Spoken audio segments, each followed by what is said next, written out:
Hello, and welcome to Making Creativity Pay, the podcast where we talk to people in creative industries about how they promote and market their work. I'm Dan Barnett, and on this episode I spoke with line producer and events organiser Fliss Williams. Fliss has experience working on a range of film and television productions, as well as live events for the BBC, and is organising the upcoming British Comedy Guide conference that's being held in London on the 5th and 6th of December. We talk about what a line producer does, how that work was a good fit for event management, and her work as a mentor on the Wonder Women project. I started by asking Fliss to give a quick introduction about herself. I'm Fliss Williams. I am a very seasoned line producer. I've been doing it for a really long time now, but I also have my own company. I work in events, so do lots of events producing, and am a massive advocate of people taking their skills and using them to the best of their ability, which has led me to do things like the amazing Wonder Women scheme that I'm a mentor for this year, which is very exciting. Overall, I have now been working in some sort of creative industry for the last 20 years. She hates to admit it, showing me age now. And, I do it because I love what I do. So yes, so you're a line producer, and no idea initially what that is. I had a quick Google and everything, but obviously it'll be a bit better coming from you. I mean, what does a line producer do, and how did you get into that area of work? So what doesn't a line producer do should be the question.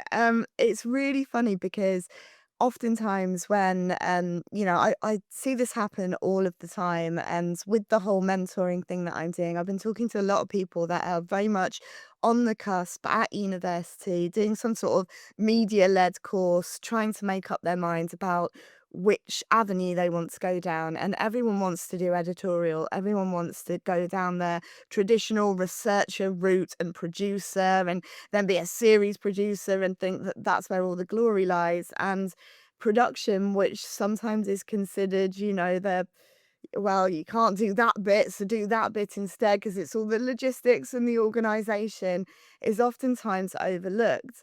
And I think I would like to destroy the biggest myth right from the off, which is that working in production isn't creative. It absolutely is. Sat at the level that I am now, and I have to say that things become clearer as you move up. You suddenly start understanding why things are done the way that they're done. But sat as a line producer with all of the information about why a production is made like it's made, what I do on a day-to-day basis is I actually make huge decisions for any production that I work on that directly influence the content that is on screen. The last series that I worked on, which is on telly, on National Geographic right now, called Top Gun's The Next Generation, and has got a lot of Emmy buzz around it, which is very, very exciting. I worked on that for 2 years. I wasn't supposed to work on it for 2 years. It was a series that was telling the story of fighter pilots doing their training, essentially getting to become the next Top Gun, or well, that was one of the options that they could get. But we were working hand in hand with the US Navy, and the US Navy's priority was not making a television series. And that's why my contract lasted for 2 years. It's meant to be 6 months, but the planes kept being grounded. We then kept having to let them do like their really important stuff, their day-to-day military operations, and then wait. And my budget didn't ever increase during that time, and as a line producer, you manage the budget, so I had to make that budget work so that I wasn't then standing down our incredible team of freelancers, because I didn't wanna lose them to, like, other jobs. We also all had to have O2 visas because we were filming a lot in the US, so there was a financial implication there where we've made this investment in people to get them the right documentation to be able to work in the US, so we didn't want to lose them from that point of view.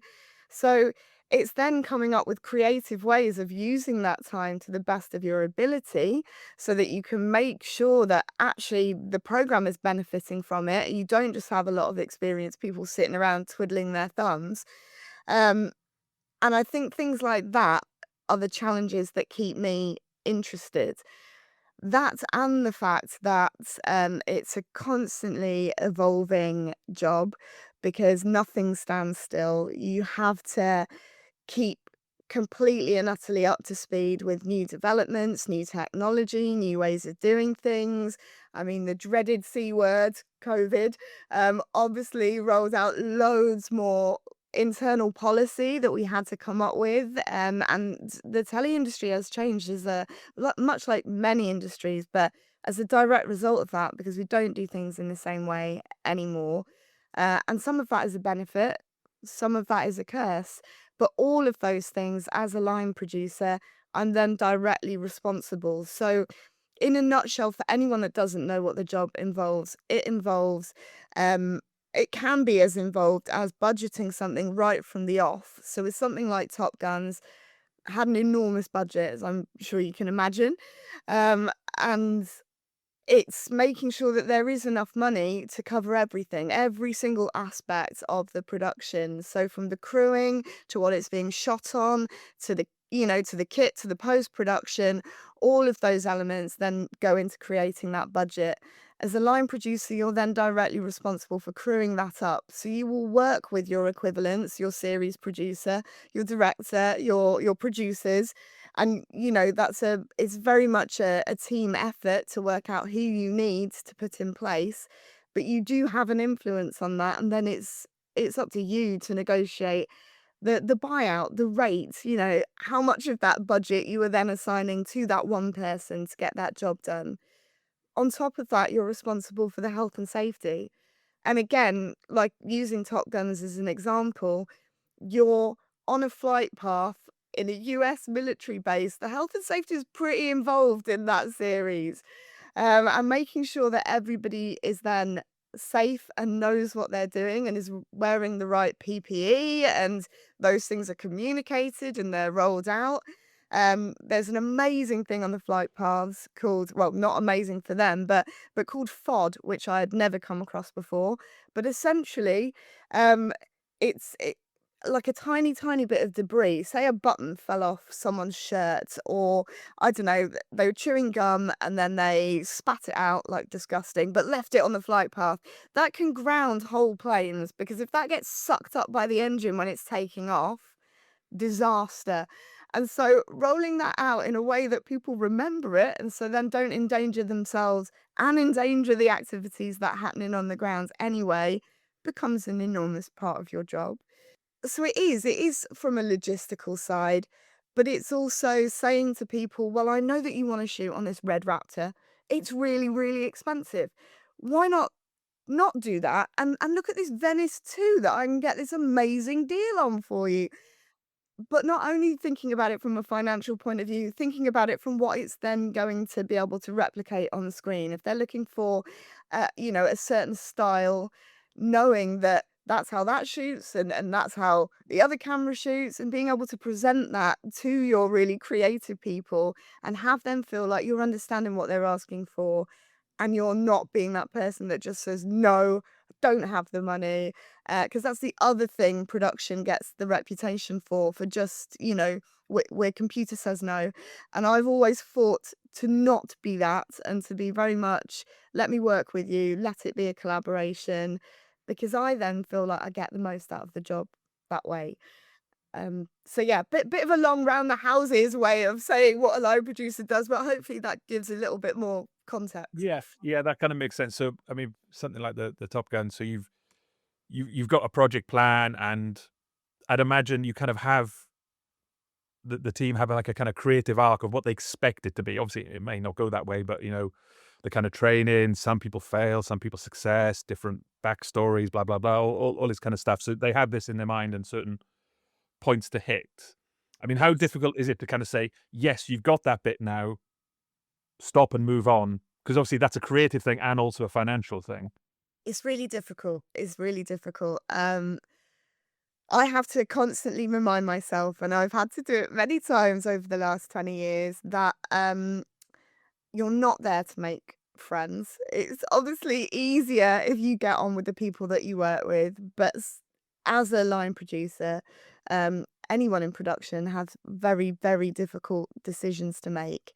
And also, you can't take it personally because I'm really passionate about everything that I do. I want to give it everything that I have because I care. I wouldn't do it otherwise. It's just not worthy of my time if I wasn't invested in it. And from a producer director point of view, it's their job to push in the opposite direction. They want as much time on the ground as they can. They want that extra hour. They want to go into overtime. They want to be able to bring on that super experienced drone pilot because it will look amazing.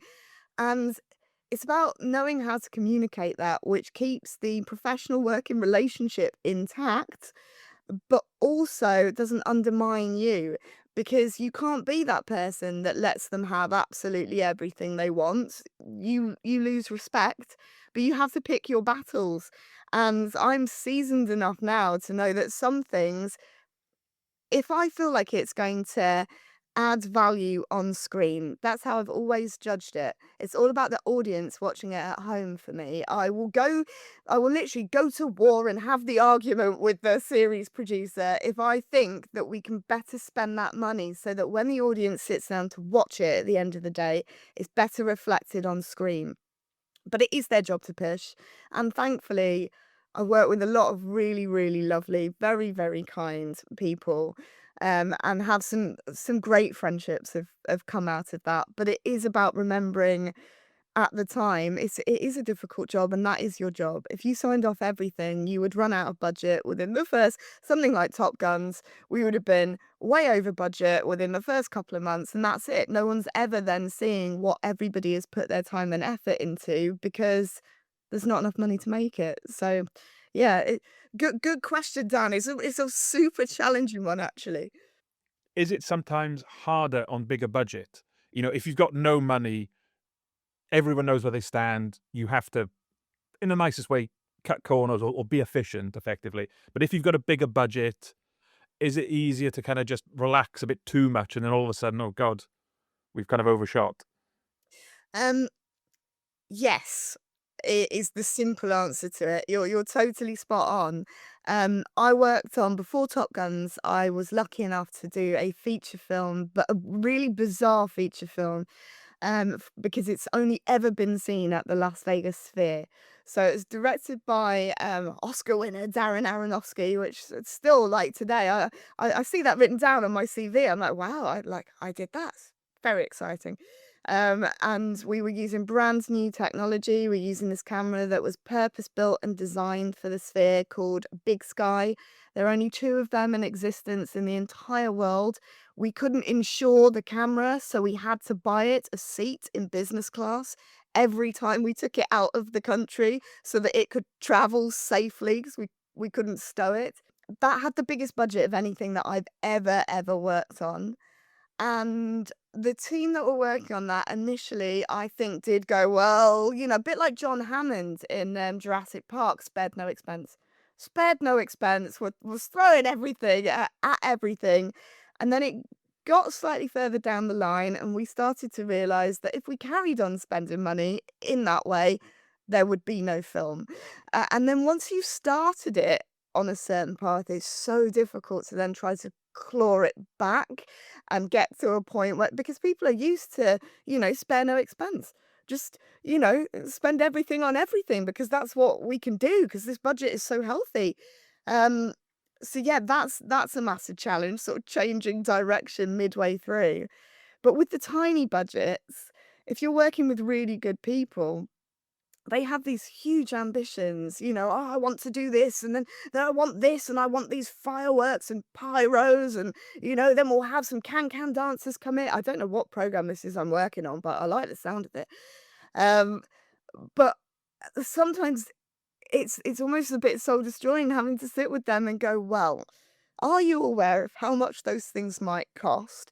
And there's a certain amount of begging and borrowing and stealing that you can do. And one of the advantages to having reached my level is I obviously come with a little black book full of incredible people within the industry that I've worked with over the years. And I can call in favors. I can call people up that I brought huge work to and go, I'm on something very small scale. What can you do? Can you help? And they will, because they know that I will then also bring them those huge big ticket productions where they'll get paid their actual rates. But there's part of me that doesn't feel that great about that, particularly in this current climate, and the industry being where the industry is right now. It feels incredibly cheeky to expect people to do things for money that isn't their normal rates, or to provide things at costs that are not their normal costs, because I don't like to take advantage. And as a freelancer myself, that's one of the biggest challenges. It's about knowing your worth, which I think is so, so important. I often have people who are climbing the ladder come to me and say, What's my job role being paid right now? What's that comparative rate?" Because there are certain companies, I'm not in the business of finger pointing, but there are certain companies who reputationally believe that they can get away with charging people less because of who they are. But I don't think that's right either. I'm all for parity, and any production that I try to run, I'm very keen on, if one person is performing the same job as somebody else, no matter background, no matter sex, no matter, well, experience is the only thing you would then take into consideration. But if they have similar levels of experience, they should be paid the same rate. Talking to lots of people in creative industries, obviously because it's a thing that you love, you will, if someone got an opportunity to work on, something you were doing, they probably would do it for nothing if they could potentially afford it, or next to nothing. That doesn't mean they should do it for nothing, but that how hard is it for people, starting out and getting into it, to kind of find those paid positions as opposed to interns and volunteering and all that kind of stuff? I think it's really difficult. I think it's really difficult. I think it's I've been in this industry over 20 years now, and I am one of those rare breeds of people who didn't know anyone, because that old adage of "it's not what you know, it's who you know," I've watched that prove to be correct time and time again, and watch people have advantage over people who are starting completely and utterly from scratch because, their parents work in the industry, or, someone a family member is really close to is able to open that first door and give them a leg up. And I don't think that's unique to television and the arts. I think that probably is wherever you work. But it's also incredibly frustrating, because it means people with genuine talent sometimes decide that they're not going to pursue it anymore before they've had an opportunity to even start.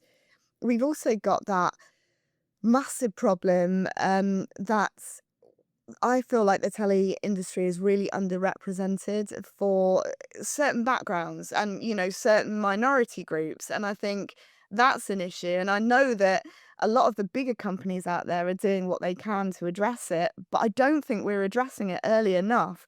I feel quite passionately that we need to be going into like sixth form college. We need to be going into universities. We need to be talking to people about their options and what these jobs are and what they entail, and start creating those opportunities for people to join the industry earlier than they currently happen, if that makes sense.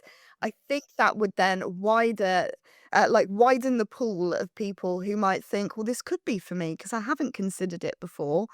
Um, because there's a lot of monitoring, and this is another key production role.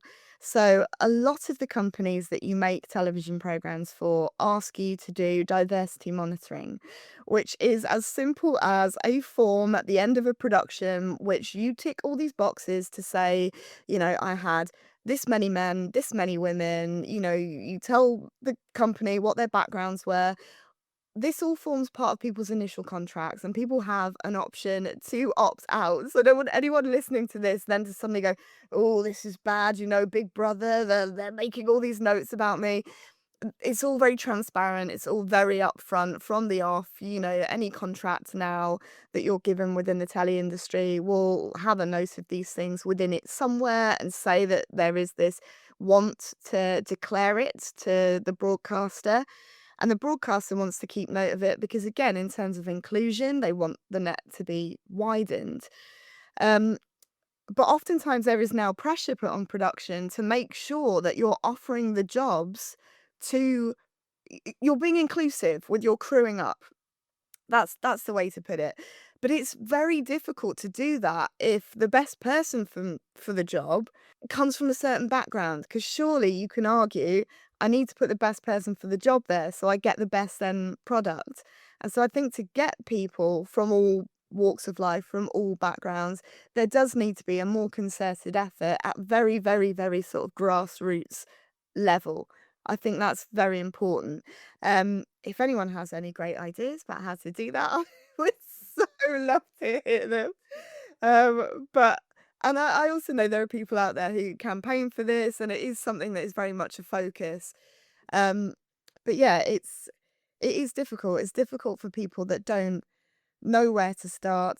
And you're right, they shouldn't be giving up their time for free. They shouldn't be having to volunteer.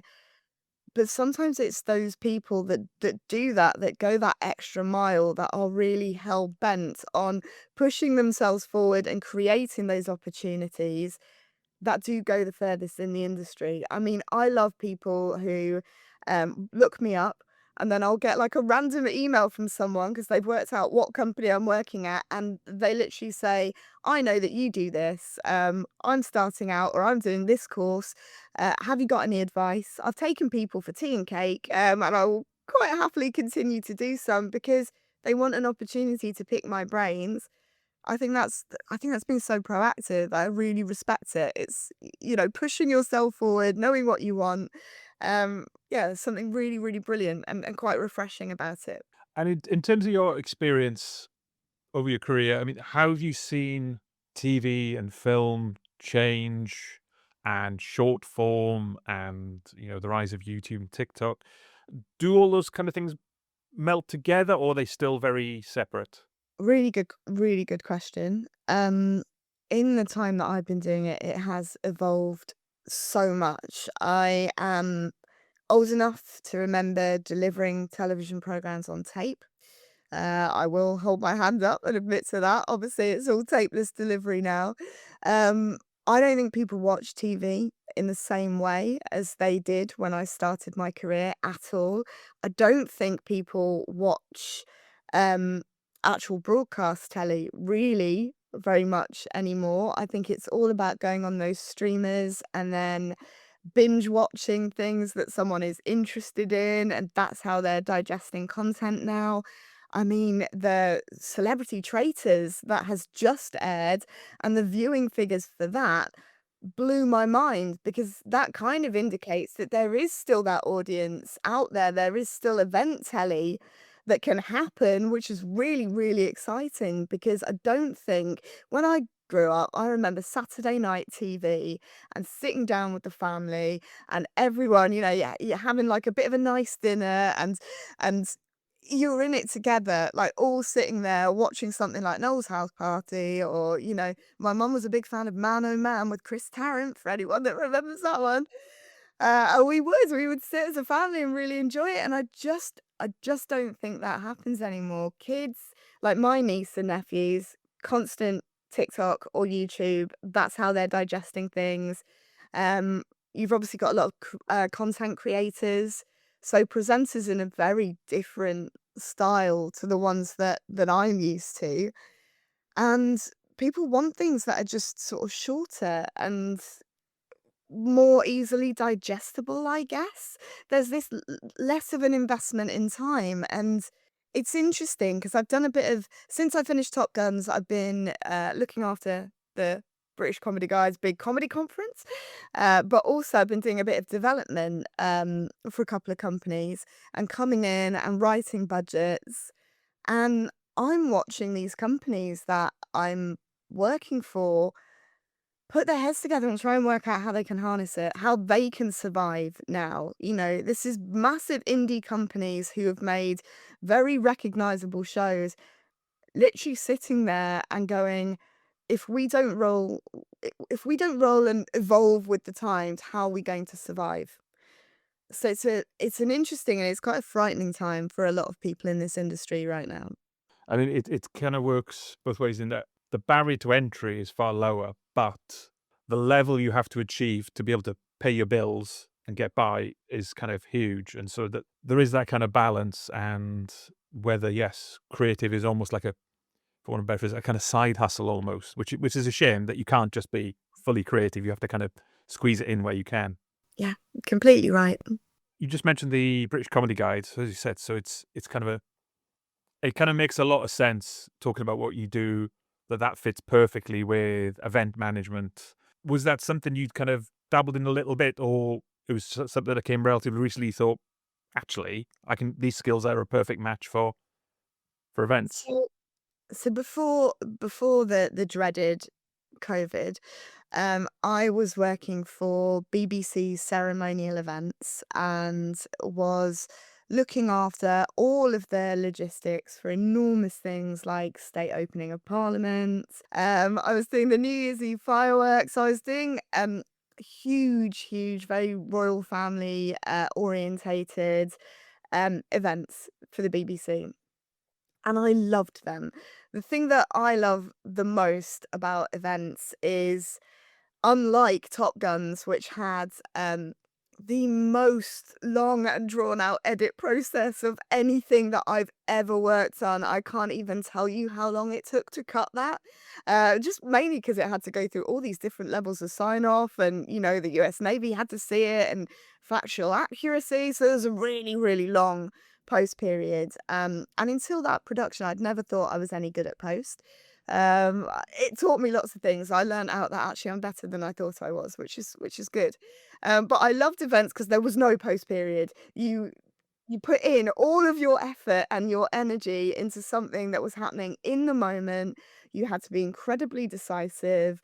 You made decisions in the moment, and then you sank or swam. And the hindsight's a beautiful thing. You might go afterwards, well, yeah, that probably wasn't the best decision to have made at that point, but it's all about owning those decisions, pushing them forward, looking after what were enormous teams. Like something like New Year's Eve fireworks was just such an incredible, exciting thing to do. We were set up in OB trucks in the MI6 car park, which is like opposite the London Eye, with these access all area passes, getting to walk through closed down London because obviously they shut a lot of it off. Um, Feeling a bit like you're in some sort of, what's that zombie film, 28 Days Later? Because there's no one, there's no one but you. You're like, something's gonna jump out at me. Um, Televising something that is being watched globally. And there's just something so exciting about that. So I loved it. And I love that live environment. I think I work best under pressure. I always have done. And then I did I can't remember what this is called. I can't remember what this event is called, but it was the last one with Meghan and Harry.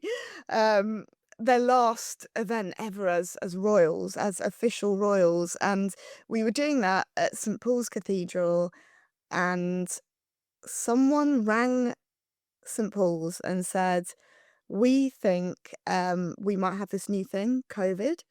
And we were like, oh, okay, well, it's just a cold. So I remember like writing risk assessments and being like, oh yeah, there's this stream of cold that's around that, we might have to be more conscious and take some more vitamin C, like in all my risk assessments. And then within weeks after that event, it shut everything down. And so I went from having lots of work lined up to having absolutely no work at all. And then I was out of work for 3 months, incredibly depressed because I'm somebody that thrives on routine, and and also I couldn't get a job. So I would have done anything at that point to just have the routine. I'm not precious. If my TV career fell apart tomorrow, you would see me in Starbucks or McDonald's or wherever I needed to be, because I like to interact with people. I want to be useful. And I'm so fortunate and I'm so grateful for the career that I've had, but also I don't think that that defines me. And I think that's how I've survived in the industry. Because I think as soon as that clicks in your head and you realize these are incredible jobs, and I'm very privileged, I'm very lucky to have the experience that I have, but there is more to me than that.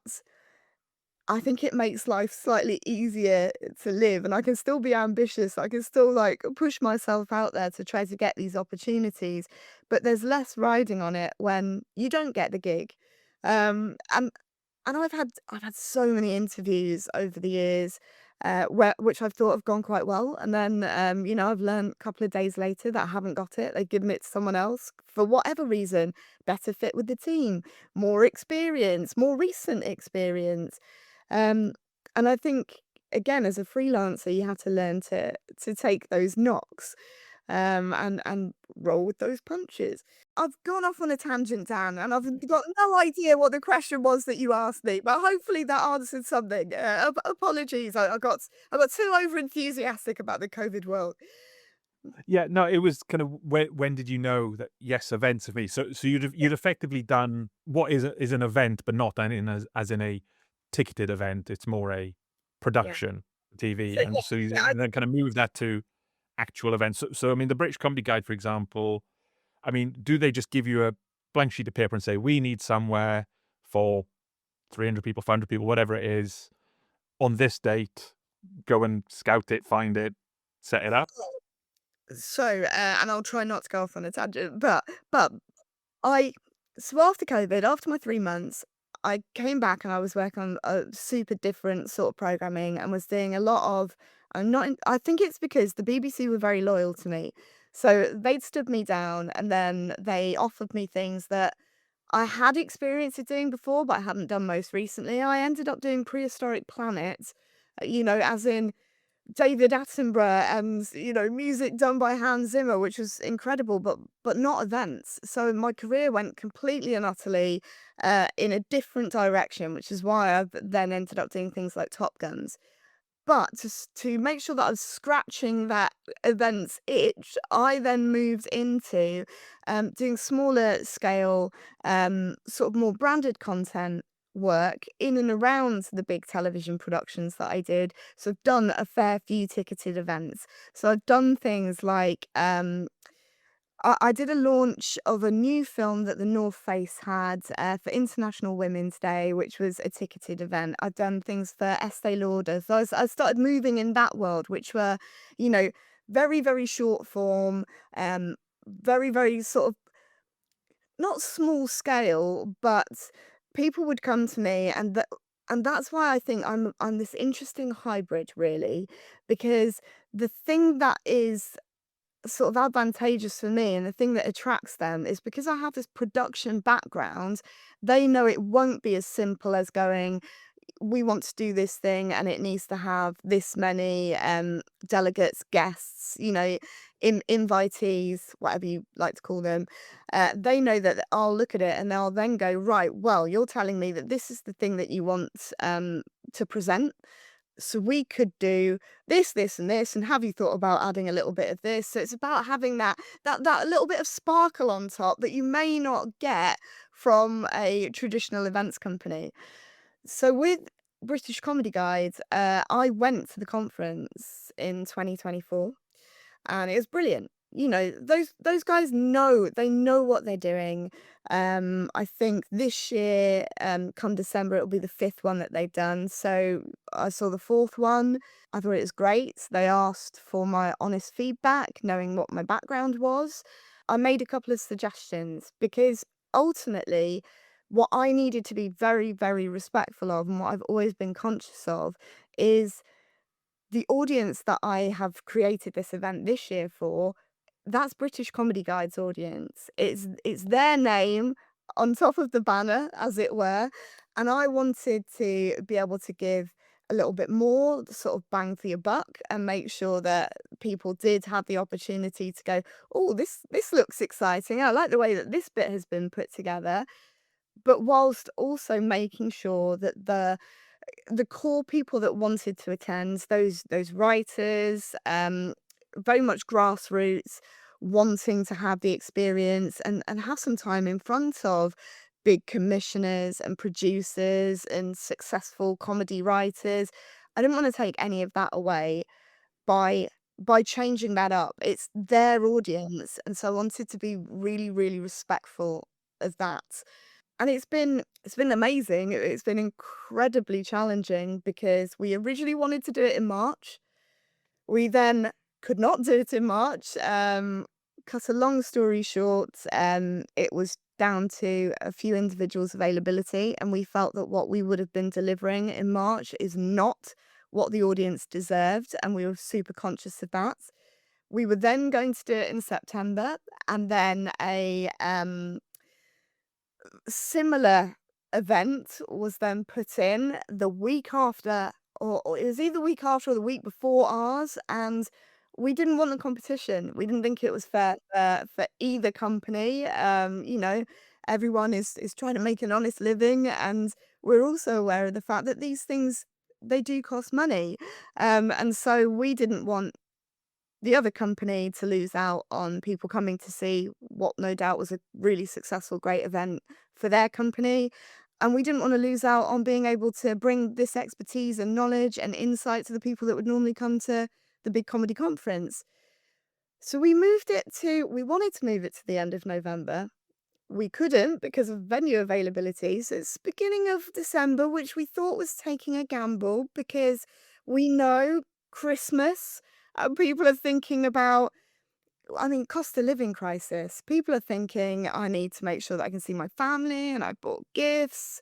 But hopefully, because we did a lot of research into what similar events cost, and we feel as though the tickets are being offered at a very, very good rate actually for what they're then being given across the weekend. And then that's the thing that I've really done. I've taken the ambition of the conference and I've like put it on steroids, and it's across 2 days now. So yes, it is kind of about building on what they already had and hopefully making it not better. It didn't need to be made better, but bigger and some more advantageous for the people that are attending. British Comedy Guide invest a lot of their own finances into putting this conference on every year. And it's a non-profit event. They're not trying to make an enormous markup. They're not trying to make an enormous profit off the back of new writers. They're literally doing it because Aaron and Mark are massively passionate. It's why it exists in the first place, about British comedy, and it's their way of giving back to an industry that has been massively supportive of them and their venture over the last 21 years. Um, which even just saying that's incredible. You know, they've really created a legacy project between the two of them, and sometimes I think people lose sight of the fact that it is just the two of them behind this. They're not this enormous organisation, but it is why the event needs to be ticketed. Because I think sometimes people are like, "Well, come on, I want all this experience, but I'm starting out. Why should I pay for it? I should be given this." And other huge organisations, like the BBC, do various conferences and trying to create opportunity for new writers across the year. But they're an enormous corporation who are funded in part by TV licenses. Aaron and Mark have to do it out of the few pennies that are laying around in in the dusty bank vault. And so again, this is almost bringing us 360. Oh, you've done this deliberately, haven't you, Dan? It's bringing us 360 to what we talked about earlier. There has been a lot of, can you do this for cost? Or, I mean, I've given up my time for free and I've now been working on this for 6 months. I haven't taken a wage. I'm doing it because I believe in what it is that we're we're doing. It's also an amazing opportunity for me to be able to hopefully show my skills. I hope people really, really enjoy it when they come down. So yes, one of the other areas you touched on earlier is the Wonder Women mentoring. Just wondering kind of, how you got involved in that and how far into, because I think it's like a year's mentoring, how far you're into it and kind of how you find it so far. I think I saw it advertised on Instagram, and I'm I'm a strong, strong believer in women having the same opportunities as men within my industry. And I'm very sad to say that, even in this day and age, there isn't equality, particularly in the rates that women are paid. I know women who do equivalent jobs to men, but the male counterparts are paid significantly more because they are men. Within the avenue that I work in particular, there are far less male people choosing to go into production. So they're almost seen as like this unicorn, and people want them, because there's a lot of my job that has to have sort of authority, and you have to be able to turn around and make very hard decisions and then carry those out. And so obviously there is an advantage to having a strong male figure in that role if you've got very challenging personalities, shall we say. Um and so the Wonder Women thing for me was, I'm all about sort of championing other people of all levels who, want to create that equality. And it is about, for me, it's about creating that equality. It's making sure that there are the same opportunities, because I do think we should have reached a level now where, regardless of, your sexual orientation, you are able to do a job because of the skill and the talent you possess. Um, Maybe that's very naive, but that's kind of how I feel. And so I read up a little bit more about it. They're looking for applicants for mentors. So I put myself forward, and then, out of, I don't know how many, but I was really quite surprised actually as a freelancer to be selected. I then got paired with an absolutely incredible mentee who has become my friend. Basically, we have to check in with each other once a month for an hour. And originally, it was about talking about her goals for the year and what she wanted to focus on and what she was looking to achieve, and for me to help empower her do that. But it's become way more of an organic friendship, and we talk all the time. And actually, she is coming down because she's a journalist and a television news reporter, to host the first panel at the comedy conference, which I'm very excited about, because one of the things that she was really wanting to do was create more opportunity to do sort of live reporting, and put herself out there in a very much live sort of events environment. And I have 110% faith in the fact that she is going to do an absolutely incredible job at this.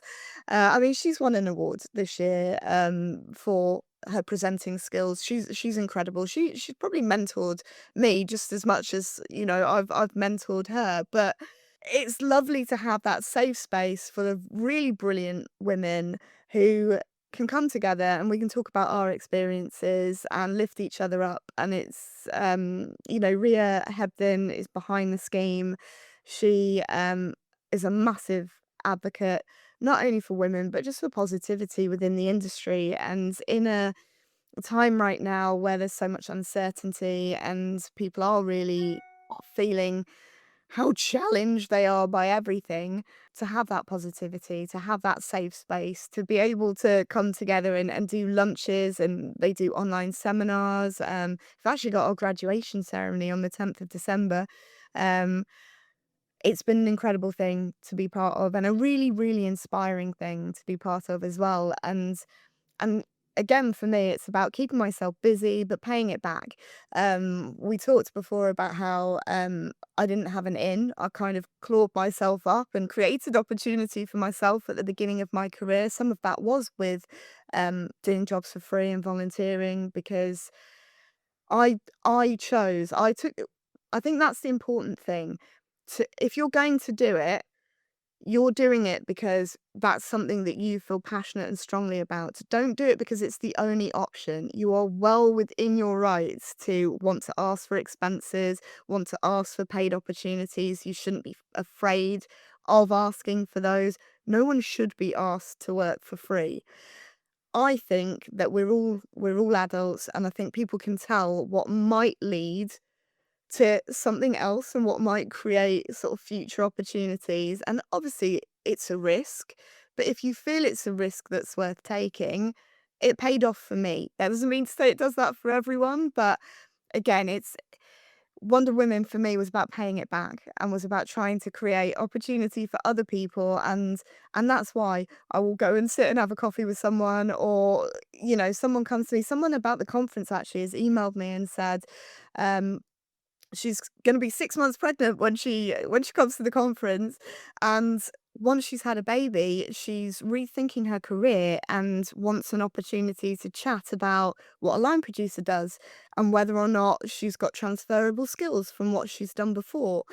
And of course, absolutely, I've said to her, "Of course, come and find me. I will probably be the mad person running around looking slightly frantic, but I will make time for you. We will sit down. You can pick my brains."